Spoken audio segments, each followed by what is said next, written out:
Good morning students.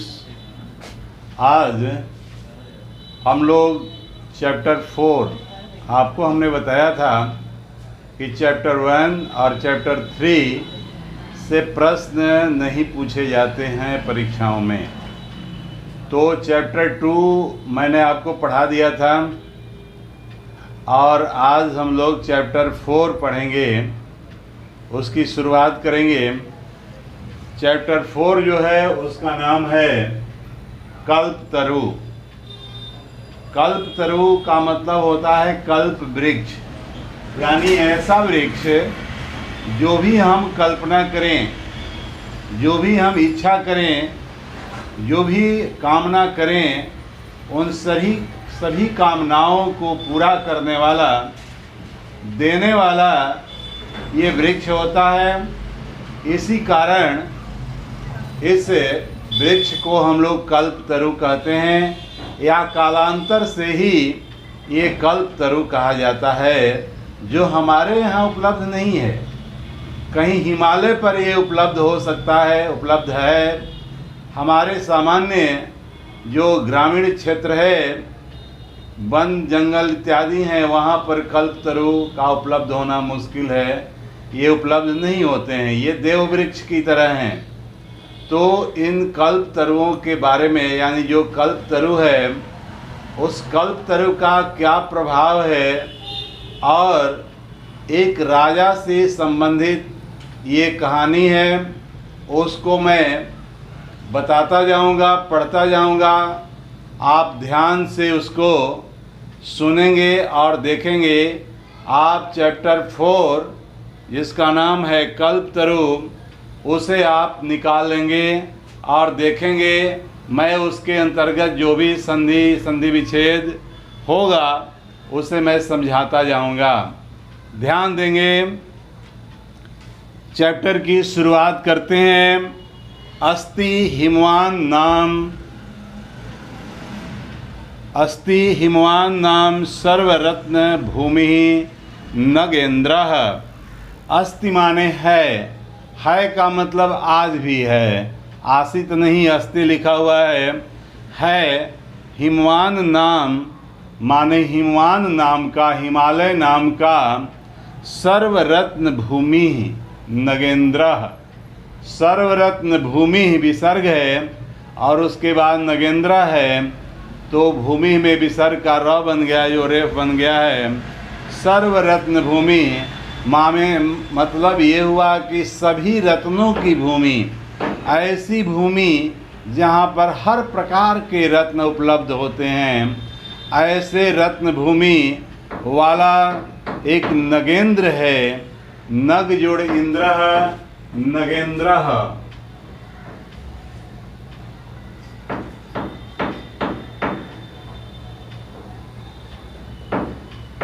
नग जोड़ इंद्र बराबर हो गया नगेंद्र।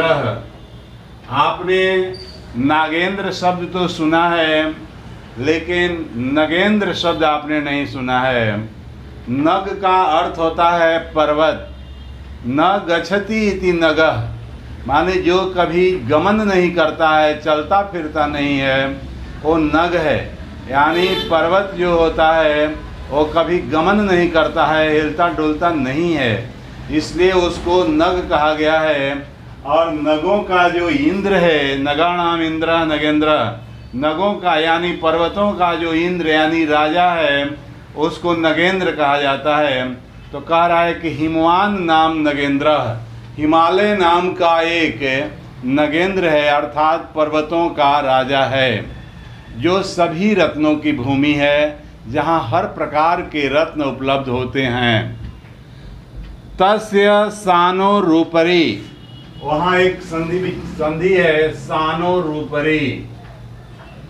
सानो जोड़ ऊपरी बराबर सानो रूपरी।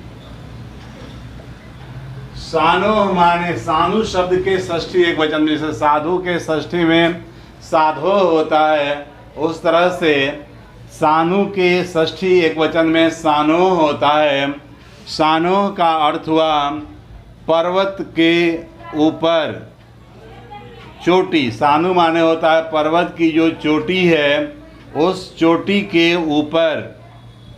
विभाति कंचनपुरम नाम नगरम, उस चोटी के ऊपर, सानो माने चोटी, चोटी के ऊपर कंचन नाम का नगर, विभाति माने शोभता है। उसकी चोटी पर एक नगर बसा हुआ है। हिमालय के चोटी पर एक नगर है जिस नगर का नाम है कंचनपुर। तत्र जिमुत केतु रीति श्रीमान विद्याधरपति वसति स्म। तत्र माने वहाँ पर, उस कंचनपुर नामक नगर में जिमुत केतु इति, अर्थात जिमुत केतु नाम का विद्याधरपति यानी विद्याधरों का राजा वसति स्म माने रहता था। एक समय में वहाँ जिमुत केतु नाम का विद्याधरपति माने विद्याधरों का एक राजा राज करता था, रहता था। तस्य गृहोद्याने, उसके घर के, उसके महल के उद्यान में अर्थात बागीचे में, कुल क्रमागतः, वंश परंपरा से, कुल का अर्थ होता है वंश, वंश परंपरा से चलता आया एक कल्पतरु जो है स्थित माने स्थित है। उसके गृहोद्यान में, उसके घर के महल के उद्यान में, बागीचे में, पर वंश परंपरा से चलता आ रहा एक कल्पतरु है, कल्प वृक्ष है।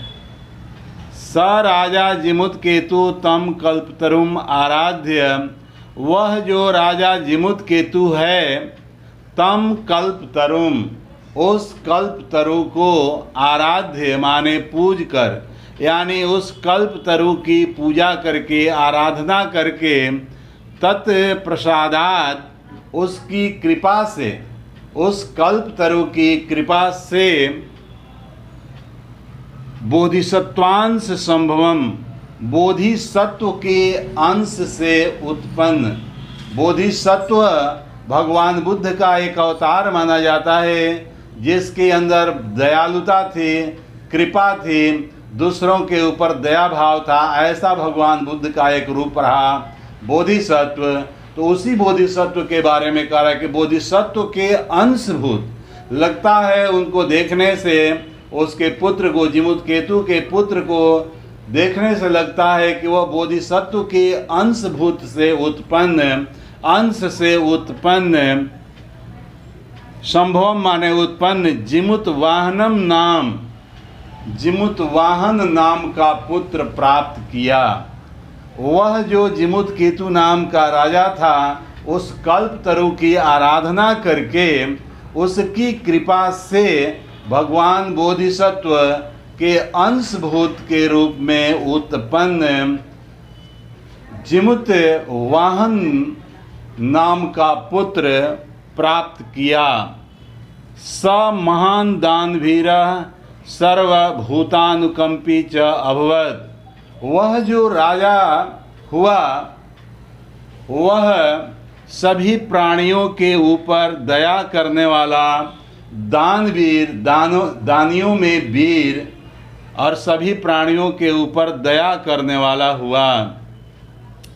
तस्य गुणैः प्रसन्नः, उसकी गुणों से प्रसन्न, स्वसचिवैश्च प्रेरिता, और अपने सचिव, सचिव माने मंत्री, मंत्रियों से प्रेरित होकर राजा कालेन माने राजा जो था जिमुत केतु, वह कालेन माने समय से, संप्राप्त, यौवनम माने जुआ को प्राप्त, जुआवस्था को प्राप्त, तम माने उसको यानी अपने पुत्र को, समय से उसका पुत्र जो जिमुत वाहन था वह यौवन को प्राप्त हुआ। और यौवन प्राप्त होने के बाद राजा जिमुत केतु जो था वह अपने सचिवई मंत्रियों के द्वारा प्रेरित होकर के तम यौराज्य अभिषिक्तवान, अपने पुत्र को यानी अपने उस पुत्र जिमुतवाहन को युवराज के पद पर अभिषिक्त कर दिया, अभिषेक कर दिया, युवराज के पद पर अभिषेक किया। यौराज्य स्थितः, युवराज के पद पर स्थित, जब उसका बेटा जिमुतवाहन युवराज के पद पर स्थित हो गया, युवराज के पद पर बैठ गया,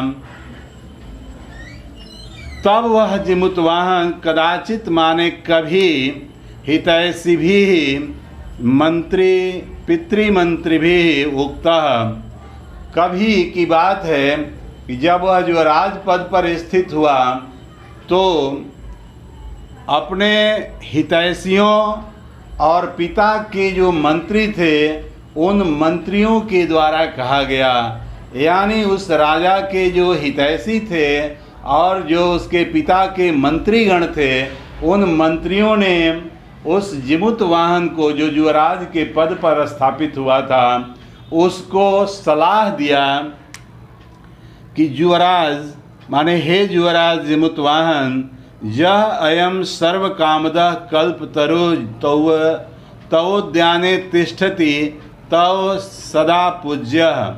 उन लोगों ने उसे सलाह दिया, मंत्रियों ने, कि यह जो सभी कामनाओं को देने वाला, सर्व कामदः, काम माने इच्छाओं को, दह माने देने वाला, सभी इच्छाओं को देने वाला अर्थात पूर्ण करने वाला, कल्पतरु माने कि वो कल्प वृक्ष है, तवोद्याने तुम्हारे उद्यान में, तिष्ठति माने स्थित है, सह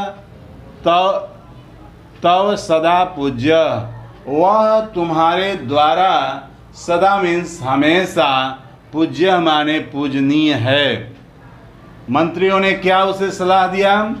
उस जिमुतवाहन जो नया युवराज पद पर स्थापित हुआ उसको उन सबों ने सलाह दिया कि आपके गृहोद्यान में जो यह सभी कामनाओं को पूर्ण करने वाला जो कल्प वृक्ष है वह सदा आपके द्वारा पूजनीय है।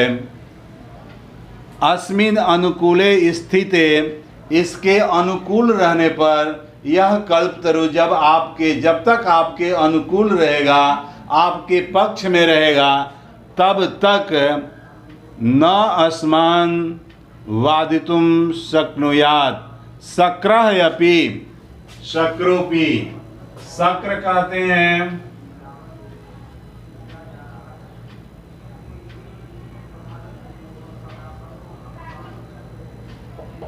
शक्र जोड़ अपि, शक्रो अपि, शक्र कहते हैं इंद्र को, इंद्र भी न अस्मान नास्मान, नास्मान एक शब्द है, न जोड़ अस्मान माने हम लोगों को बाधितुम न शक्नुयात्, हम लोगों को बाधित नहीं कर सकता है, हम लोगों को रोक नहीं सकता है,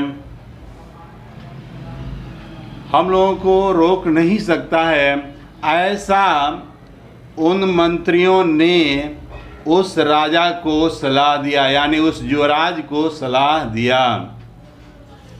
अब आप ध्यान देंगे, इसमें जो संधि विच्छेद आया था मैं उसको बताने का प्रयास किया। सर्वरत्न भूमि, विसर्ग का रत्न र हो गया है, भूमि जोड़ नगेंद्र, नगेंद्र क्या है उसको मैंने तोड़ दिया, नग जोड़ इंद्र नगेंद्र, सानो जोड़ ऊपरी, सानो रूपरी, जिमुत केतु जोड़ इति, जिमुत केतु रीति। बहुत आसान था इसलिए मैंने खास उस पर ध्यान नहीं दिया, नहीं उसको आगे बता लिखा। गृहोद्याने, गृह जोड़ उद्याने, गृहोद्याने, गृह जोड़ उद्याने, गृहोद्याने, गुण संधि हो गया है, अ और उ मिल करके वो बन गया गृहोद्याने।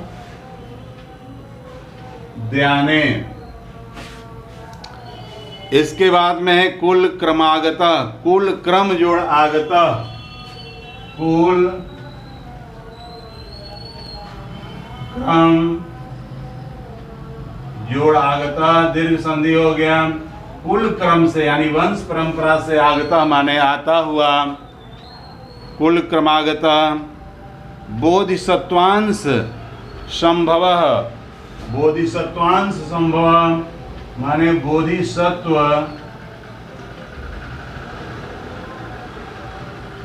जोड़ अंश संभवः।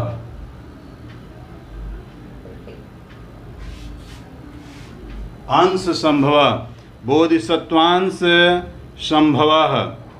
सर्वभूत जोड़ अनुकंपी, सर्वभूतानुकंपी।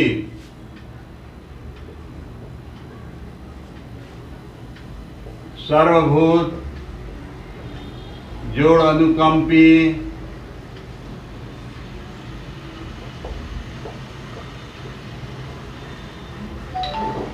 सर्वभूतानुकंपी।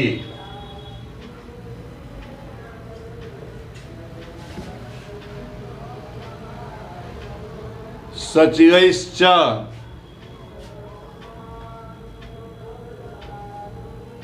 सचिवैः जोड़ च, सचिवैश्च।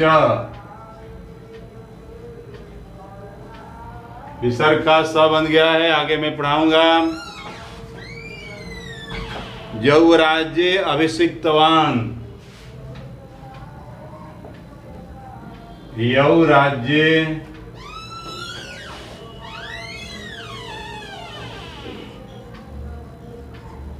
अभिषिक्तवान।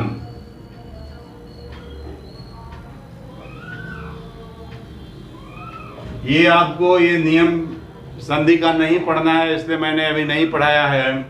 इसमें जो एकार और ओकार आता है तो यौ राज्य का यौ राज्य ही हो जाएगा,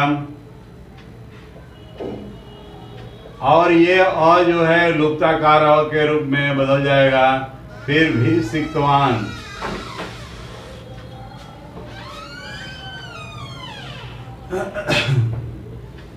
इस तरह से जगराज्य अभिषिक्तवान। तव जोड़ उद्याने, तवोद्याने, तव जोड़ उद्याने,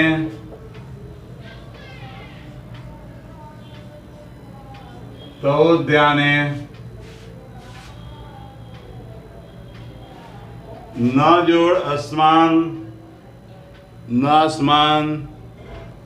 शक्रः जोड़ अपि, शक्रो अपि। यहाँ भी शक्र का शक्र हो जाएगा, और ये लुप्ताकार में बदल जाएगा, शक्रोपी। तो इस तरह से हम लोगों ने एक पैराग्राफ कल्पतरु का पहला पैराग्राफ पढ़ा। अगले क्लास में हम लोग दूसरा पैराग्राफ पढ़ेंगे, या छोटा छोटा पैराग्राफ होगा तो 2 पैराग्राफ पढ़ लेंगे, और इससे रिलेटेड जो कुछ भी कुछ संधि प्रत्यय इत्यादि से संबंधित जो बातें हैं उसको मैं आपको भेज दूंगा। इसको ध्यान से पढ़ेंगे, इसके मीनिंग को भी मैं भेज दूंगा, इसका क्या मीनिंग होगा, एक एक पद का क्या अर्थ होगा। तो इस तरह से आज हम लोग कल्पतरु चैप्टर का जो पहला अनुच्छेद है उस अनुच्छेद को हम लोगों ने पढ़ा।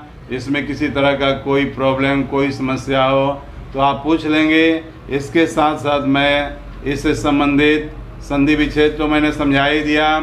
इसके बाद प्रकृति प्रत्यय, कौन कौन से प्रत्यय लगे हुए हैं, कौन कौन सी धातुएं हैं, फिर विशेषण विशेष्य क्या है, ये चीज़ें मैं आपको भेज दूंगा। धन्यवाद।